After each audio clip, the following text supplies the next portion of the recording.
Hey guys, today we're going to be doing a one proportion significance test.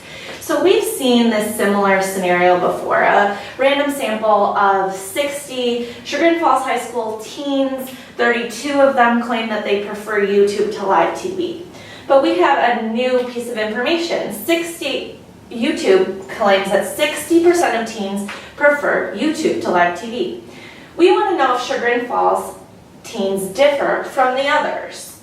So let's dive into our conditions first.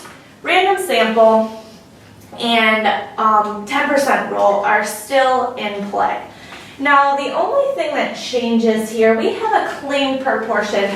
If you recall, we had p hat, which was the proportion from our sample, which is 0.53. The claimed proportion we're going to call p naught, and that is 0.6. You use that p naught claim proportion in your conditions here. So instead of using the p hat like in the confidence interval, we're going to use 0.6 times 60, and 1 minus 0.6 would be 0.4 times 60. And those numbers end up being 36 and 24. So 36 is greater than or equal to 10. And so is 24 is greater than or equal to 10. So our conditions, once again, still check out. Now, we are actually doing a significance test here. So with a significance test, you have 4 parts. That next part that we need to worry about is your hypotheses. So I'm going to make my null hypothesis is P is equal to the claim, which is 0.6.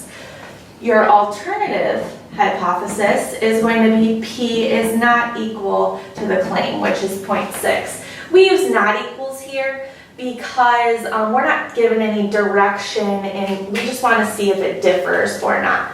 So next up is actually finding that z-score, computing that p-value. So with that, we know the formula for z equals p hat minus p naught, statistic minus parameter over standard deviation. So that's the square root of p naught times 1 minus p naught over n. Another place you're going to use p naught instead of p hat. If I plug those numbers in, I have 0.53 minus 0.6 over the square root of 0.6 times 0.4 over 60. That ends up coming out to negative 1.11. If we use our table to find the p-value associated with that, remember that negative 1.11 would be to the left and 1.11. So I'm going to color in those tails because that will give you a rough idea of your p-value is in those tails. If I look up negative 1.11 in my calculator, or if I look up, if I utilize this calculator function, which would be 1 prop z test, you're going to get a p-value of 0.2918.